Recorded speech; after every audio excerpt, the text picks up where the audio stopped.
Hey, we're live. Welcome back, everybody, to episode 274 of Behind the TolBelt. I am your host, Cobb Backer. Thank you for joining us on this fantastically flipping Wednesday. Sun's back out. I believe that we ended up actually getting some hail earlier today. So that's good for us up here in the great state of Pennsylvania. And like I had mentioned last week, Vic and I plan on doing some things a little bit differently. And Vic is in the background as usual. And today we actually had planned on going live from my truck again. We ran into some technical difficulties. We completely changed things around from the way that we were going to do them, or that the way that we did them last week. Because I didn't really like the way that it was going through GoPro. GoPro had its like own interface um, that we could stream through Facebook, and it was just kind of difficult to see and read people's comments. And then, of course, I couldn't figure out how to freaking end the live without actually hitting the off button on the GoPro. So anyhow, we kind of came back to the drawing board here a little bit because we had our YOLO box that we haven't broke out, and it had some updates that needed done on that. Which, if you're not familiar with YOLO box, it is your all-in-one streaming, audio, video monitor. It's basically a small computer that picks up on a network. You can actually add a SIM card to it and pick up, if you have AT&T or Verizon or whatever. So we were going to attempt to pull that off from my truck because we have built-in Wi-Fi in the vehicle and, of course, power and all that good stuff there. But something wasn't working right, so we thought, screw it. So we kind of came back, and we're back in the office here real quick. Thought I'd get back on here because this show must go on. You know how dedicated we are, but be prepared for some changes coming up as you know, and as you can see, and as you're experiencing here with us, that we're changing things up. We want to get back to some of the bootstrap grassroots of plugging, TC Backer. And of course, some of our sponsors. Before I forget them, I want to do a big shout out to Roofle, Lead Scout Hook Agency. If you want to know more about them, put a comment in the comment section, and we will hook you up with their websites and get you pointed in the right direction there. But again, thank you all for joining us live today. And you're going to see a lot more of this of me, doing more Q&A. So if you guys have any questions about life, about business, about personal development, professional development, anything like that, please put them in the comments, and I will answer them to the best of my ability while we're here live. But then I can also go back in the comment section there and maybe put a more elaborate answer in there for you guys to be able to answer your questions. But we got some great guests on the horizon. We are going to continue to keep bringing people in. Brad Akers from Brad builds businesses, I think, and I think he's got a couple other platforms and stuff like that. But he'll be on next week, and then Woody is actually flying in from Texas. He'll be in studio in a couple weeks, I think, sometime first or second week, or Wednesday rather, in April. So Woody's coming on. So it won't just be me running my mouth and discussing kind of where I'm at today in the world and mentally and what season I'm going through, because we talk about that a good bit, the ebbs and flows of life and the ebbs and flows of business and like that.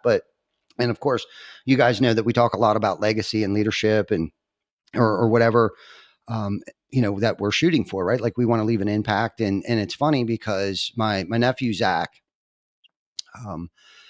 came in to see me. He works for us. He's been working for us now for a couple of years. He's been such a great asset to the team and has such a powerful impact on the team. And he brought me some photos in of some family members. And I was very young, and I used to have a ponytail down to the middle of my back. And he shared this photo with me. I might as well bring this up because this photo had taken me back quite a few years. So I am, however, from a long line of carpenters. And my dad, I consider him a master carpenter. My great grandfather, his father, and you guys have probably heard me tell that part of the story. My uncles, my grandparents, like everybody in my family is pretty much a carpenter. And a very good carpenter. I'm not just talking about like rough framing houses and stuff like that, but I'm talking, furniture and cabinetry and staircases and things like that. But So I had moved to York County, my a couple decades ago. Let's say that, and I moved in with my sister and my brother-in-law, and I really didn't have a pot to piss in or a window to throw it out of, but they were gracious enough to kind of help me get back up on my feet. And my brother-in-law Rick, his best friend, his name was Pat, and hence where his construction company's name came from is Par One, and Par stands for Pat and Rick, and that's there's probably three different other versions of that story, but that's what I remember of it. And of course my nephew, who still works for me, well, his name's Pat too, so it's very fitting, and it's such a great story. And Pat, long story short, Pat, and I'm going to speak for myself on this, if it wasn't for Pat, who brought me into the siding and roofing space, and I want to say this goes back to, I say that I've been in the industry 30 plus years, so let's go back 30, probably close to 31, 33 years ago, 17 years old. And I was introduced to Pat, who was at that time Rick, my brother-in-law's best friend, and Pat was in the siding space, and he worked for a local company, GC Winters, an associate, and Glenn was his name, GC Winters, Glenn Winters, and so I went to work for those guys, and I was the ground guy.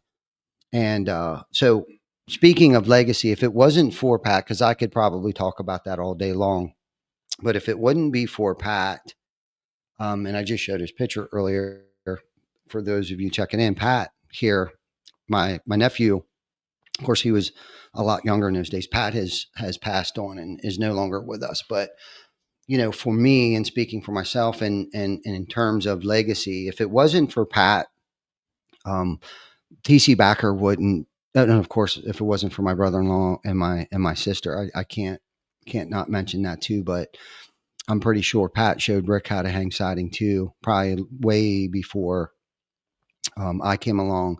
But I remember struggling and trying to get jobs and stuff like that. And Rick and Pat decided to start Par One Construction, and it was just us three for the longest time. And Pat showed me everything that I know today. And of course, I've learned some things and picked some things up over the years to be, better mechanically inclined and processes on installation and things like that. So if anyone ever asked me, like, what is my strongest suit when it comes to the profession I'm in, it's always been the production side of things, because that's where I grew up.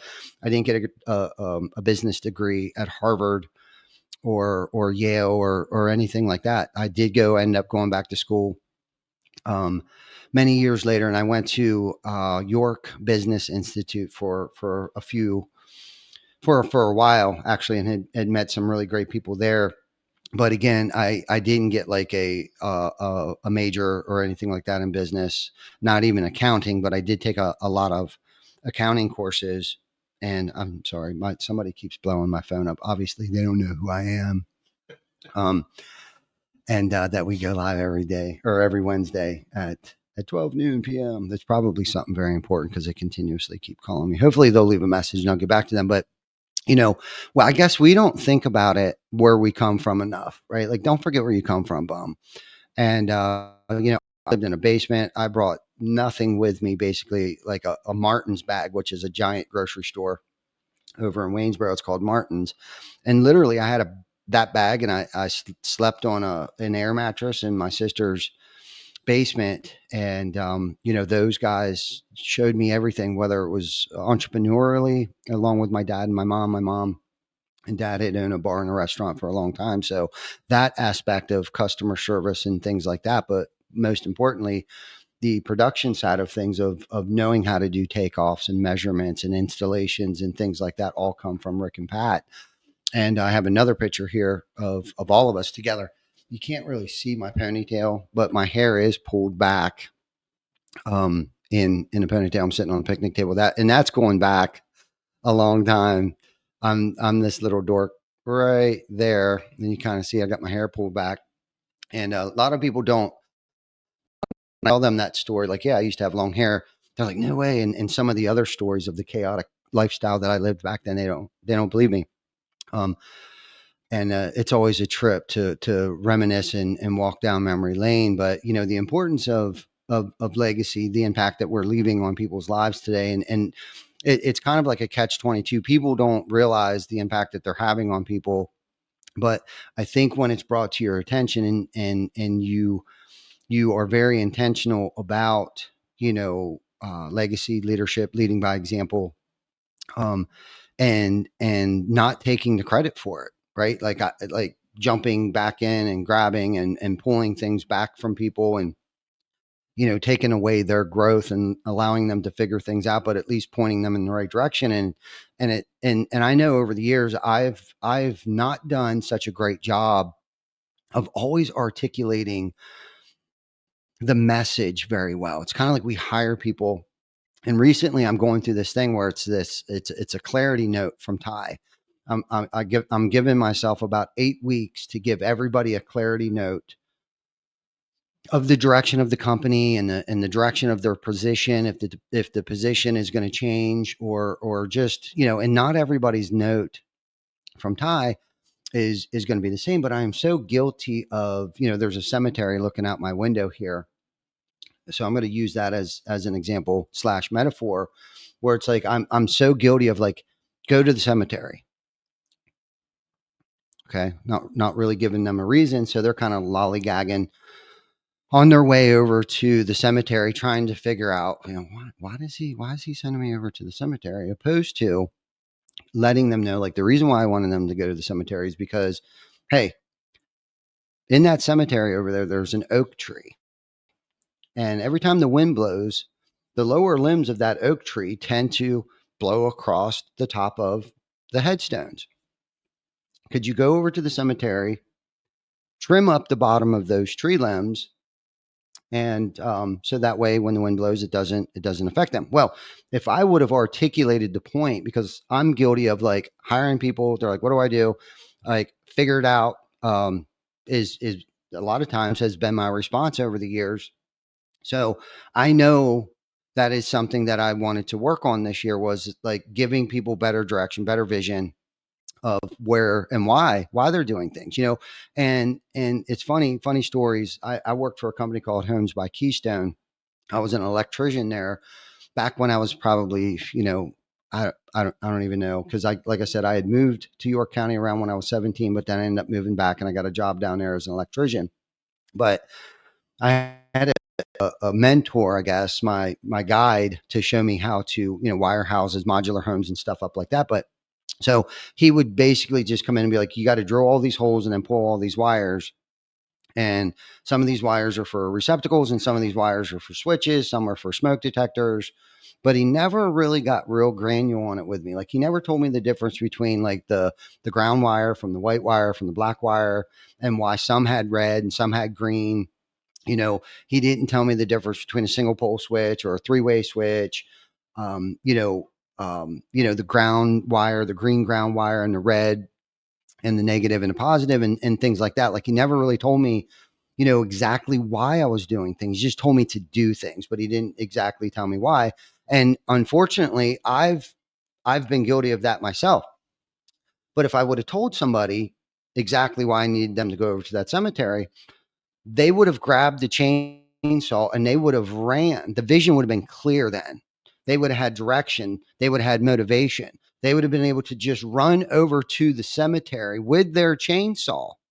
And while they were over there, they probably would have noticed that there was two other oak trees over there that needed trimmed up. And probably without asking me, because I've empowered them, right? I didn't necessarily, you know, um, one of my sayings is, um,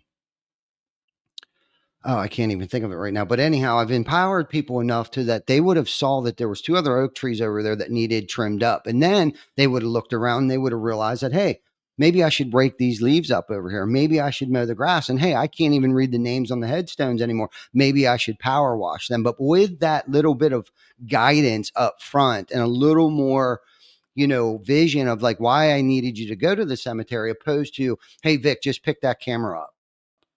You know what I mean? Vic has a clear direction. He knows what it is that we're trying to accomplish. And we're trying to create the most badass content possible, and Vic has the I don't even want to say it's an honor, but I have the honor of working with Vic and jiving and gelling and vibing with him, that some people in the building may not always get to see me on a day-to-day basis to hear that vision. So I thought, why not write these clarity notes to everybody, and considering the fact of like where we're at, we're in a different season, we're coming into a new roofing season, and it wouldn't hurt me myself to reevaluate and realign my vision and things like that. And it's okay. So if anybody out there that's listening to this, kind of like in a funk or something, they can't quite put their finger on, like what's going on, or because sometimes you just wake up and you're kind of like you're in a funk, and I've noticed myself being in a funk, and I just feel like I don't feel completed, I don't feel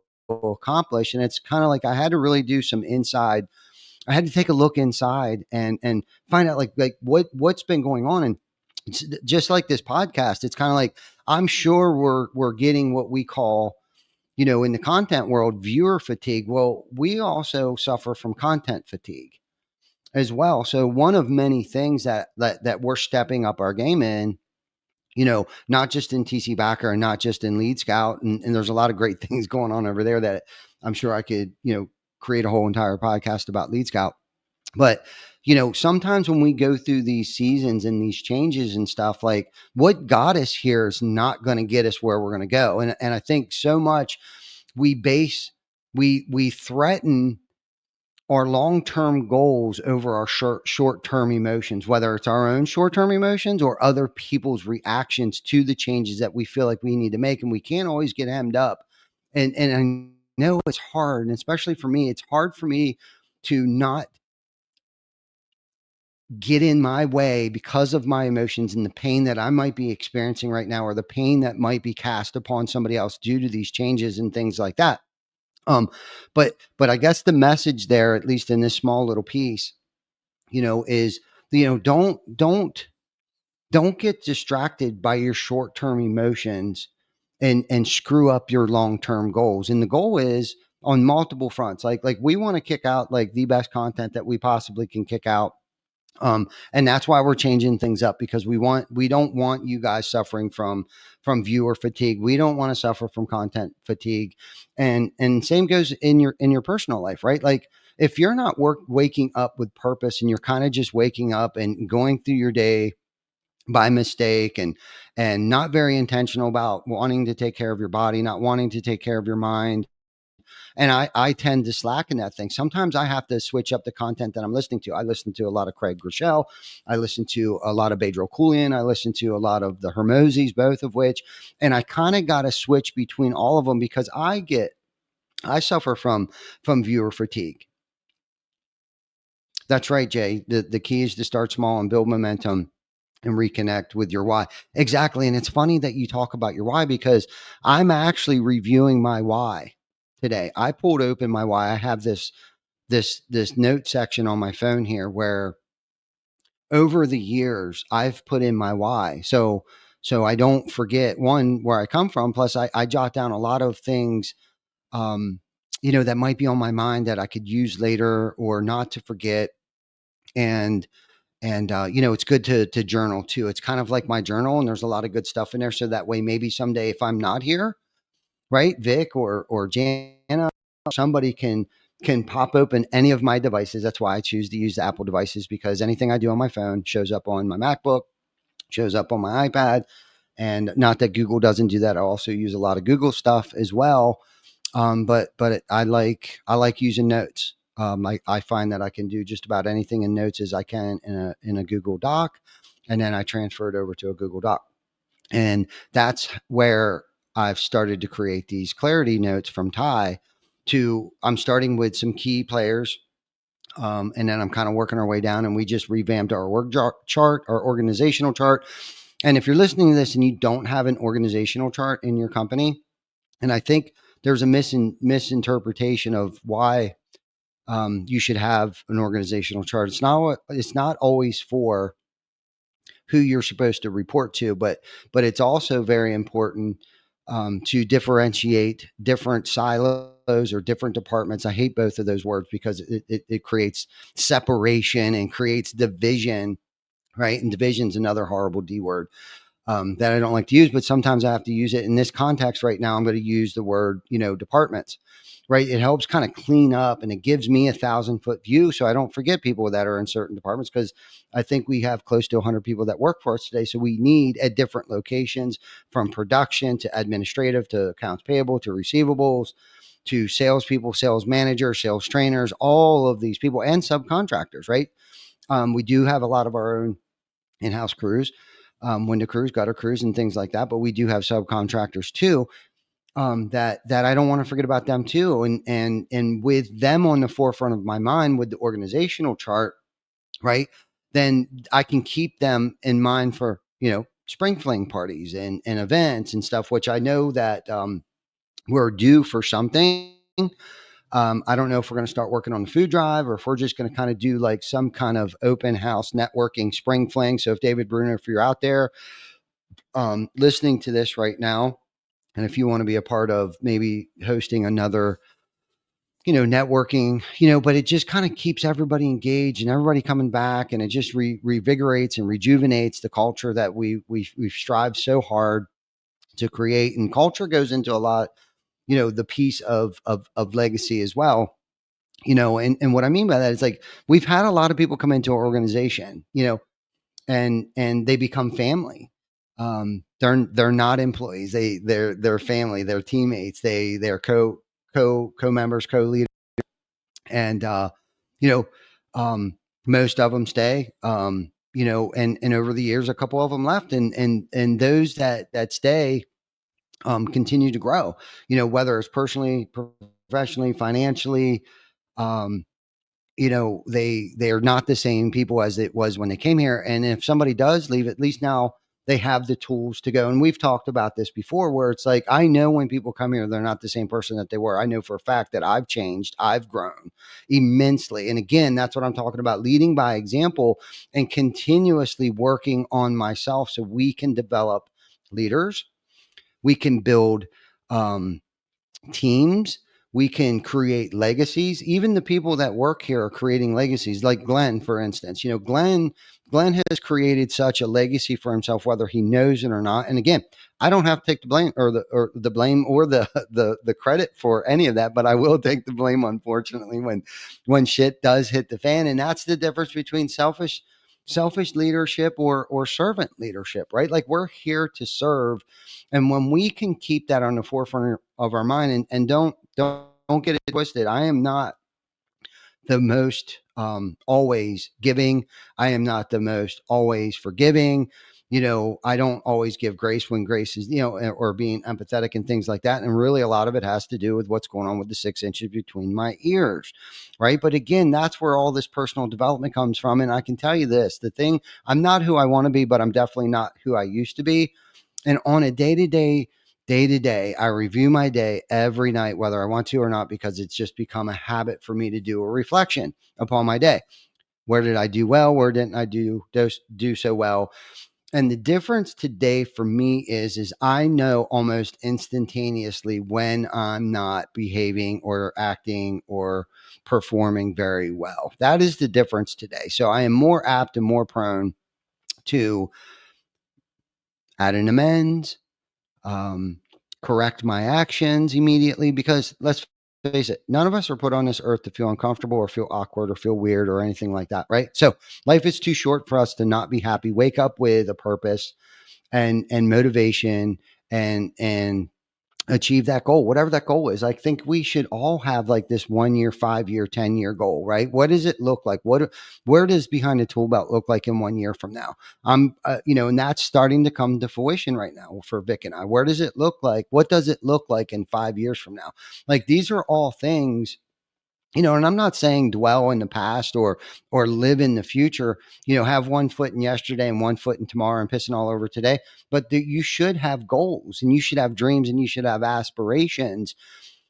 And most of that should affect and impact most people's lives positively. And when you can put that into perspective and start working that intentionally into your life, great things can happen. You start good people start to gravitate towards you because they want to be a part of that. They want to join a force that is to be reckoned with. And they know when there's that positive force, there is nothing that you can't do. And I said this to Kim the other day, and I might have mentioned this last week, but it's like what I can't do by myself, we can do together. Everything is we, even if I'm by myself, because it's not me. It whether it's the man upstairs or the force, the universe, or whatever the case might be, it's not me. I know for a fact I wouldn't be here if it was left to my own devices. I wouldn't be here today. I know that. I know that I'm on borrowed time. I know that I don't want to take that for granted, and I'm going to totally take advantage of it and make the biggest impact that I possibly can. And I've been given second chances, so why wouldn't I give second chances? And I'm not saying, and see, that's there's a fine line there too of being taken advantage of too. That I've gone from both ends of that spectrum where I've been cold hearted and I've been overly generous and have been taken advantage of. But again, I think I think a lot of that was self inflicted stuff, right? And it's so hard to kind of like find that happy medium where you're given just enough and not ruining or spoiling people and giving them enough room to grow because you're not giving them too much. And I practice this a lot with my children. You know, Rocket, we had a family meeting the other day, and it's kind of like, Rock, I don't mind doing these things, but you're going to have to do X, Y, and Z around the house. Right. Because I don't want to raise weak children. Right. So he's out, cleaning the shed. He's building things that I'm asking him because now, he can build stuff now. He's 16 years old and he's getting ready to get his driver's license. He's getting ready to get a car. There's going to have to be fuel put in that car. There's going to have to be insurances paid and things like that. And over the summer, he's going to come work for us here at TC Backer Construction. But most urgently, he's got to do things around the house. Like if he wants a skateboard and he wants these things and all these pretty little things, that sometimes we can't always afford, which is also a good thing. Like we can't afford that right now, right? Patience. He's going to have to learn patience. He's going to have to learn tolerance, right? And I think I know he's such a great kid, Mackenzie. And Jacob has turned out to just be an outstanding citizen of society. I mean, I think Jana and I have done a great job with our kids and any other parent. It takes a village, right? It really does when it comes to raising children. It takes a village, but I guess getting back to what I was alluding to earlier, it's like what I can't do by myself, we can do together. And that is so important to not ruin it because I am the only person that can ruin this right now. At any given day, I can show my ass and go out there and just remove responsibilities and criticize people, who I've empowered, who I've encouraged to grow and allowed them to make mistakes over time. All it would take is one day for me to go out there and show my ass. And don't get it twisted. I have done that, but over the years, I have built what I like to call the trust bank. Every now and then that I have to take a withdrawal, but I think for the most part that I've made enough deposits where if I do show my ass or things don't go to plan as accorded, go or however that saying is, because sometimes it does, things don't happen in our time. Like, for instance, this has been a long winter for us. We haven't experienced a winter like this. And our projections uh, were BHAGs. They were big, hairy, audacious goals, but I honestly feel like we can still achieve them. But we basically lost the entire first quarter of the year. And being from South Central PA, we do get winters. We usually get like a 1 or 2 week stretch where it's below 30 degrees and nobody's working. But it seems like for the past 3 months, like it has just been cold. It's been raining. It's been windy, 40, 50, 60 mile an hour winds. And a lot of people are like, well, that's probably getting you more work, isn't it? And it's like, yeah, but like we can't even get out there to do it. The guys are working 1 or 2 days a week, but we try to keep everybody busy with 40 plus hours. And that tends to put a stress financially on the business. Yeah, yes, we had prudent reserve. We lasted for 4 to 6 months, prudent reserve. But when you start getting down and the overhead's still up, um, it creates stress, right, on the company. And our revenue goals weren't met yet. Now we're getting back on track.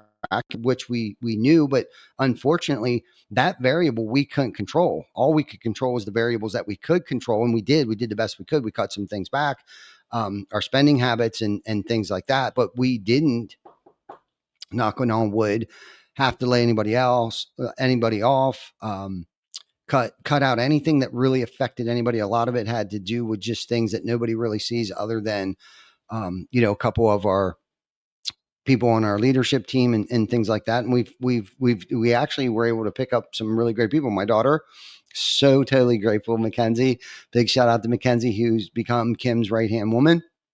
We picked up Pete. Big shout out to Pete, who is came from a $1 billion company. We were blessed to have him in our regime because he is just so freaking smart, right? And you can't be afraid. Can't be afraid to bring smart people in your circle, right? You can't. And this is the thing that I struggle with too, especially when I was younger. I was terrified. I was intimidated by bringing people or hanging out or going places where I knew other people, the people that were there, were going to be smarter than me. And it's kind of like, what a freaking, you know, what a lie that I was telling myself, and if I am the smartest person in the room, and if I'm the smartest person in this building, I'm in the wrong building. I'm at the wrong event, right? Like, I should not be, because if you know me, the only thing that I really have going for me, I mean, and don't get me wrong, I have common sense and I am street smart and I have all the things that it takes, the grit, the resiliency, all the things that it takes to be a successful entrepreneur and have great impact on people's lives. But again, going back to, I'm not a certified public accountant like Pete is, right? He is definitely stronger in that area than I am. Vic at this point in time has over exceeded not just my expectations, but like, at one point in time, this was an iPhone 8. And then we brought Vic in, and not really necessarily coming from the content creation background, but very intelligent when it came to audio and video, maybe more so audio, because he is a magnificent musician. But hopefully I've encouraged him enough, and I know I have, to become one of the greatest content creators that we know today. He's making a name for himself in this space, and slowly but surely, there are some things, and again, that's getting back to that topic of us switching things up. The more that he learns, the more that I learn. That there is such things as viewer fatigue, that there are such things as content fatigue, and what got us here this 5 years, right? It's not going to keep us sustainable or relevant for another 5 years. Zach, it's okay that you're late, buddy, but thank you for joining us and being a steady Eddie every week, coming in and coming out. So anyhow, I enjoy you guys. If you haven't liked, loved, subscribe to our YouTube channel. Vic just got us on iHeartRadio. We had enough downloads for that, but we are still in need of 1,000 downloads before YouTube, for Buzzsprout to monetize us. So we need 1,000 more downloads. So if you haven't downloaded any of these episodes yet, please do that. Episode it. If you like what you see, like what you hear, want to hear about a specific topic, please hit us up in the comments here. Bradley said he's going to be in Baltimore June 17th through the 20th. I'll see if I can make a quick trip up. That would be great. I don't know what days that falls on, but one of those days has to be a Wednesday, I would imagine. And if not, it doesn't really matter, because we're doing more things outside of our Wednesday content creation of Beyond the TolBelt podcast. So maybe we can meet halfway, or maybe we'll even come down to Baltimore to see you, Jay, and create some kick-ass content and see where you're at and how you're impacting people's lives, because I know your head's in the right place, as Vic and I's are, and everybody here, the TC Backer and Lead Scout family is. So anyhow, I'm going to get off here. It looks like we're at about 30 couple minutes into this, and we've also found that it's very difficult for people to listen, for a complete hour. So we want to make this more viewer friendly, listener friendly, So anyhow, I'm going to get off here till next week. We got Bradley Akers who will be our guest next week at our regularly timed, scheduled Behind the Toolbelt, 12 p.m. Eastern Standard Time. Brad will be zooming in, and we're going to probably, I know for a fact that we're going to kick out some kick-ass content. So until next week, like, love, subscribe, and share this with anybody that you think might get something out of this. Love you guys. Thanks for hanging out.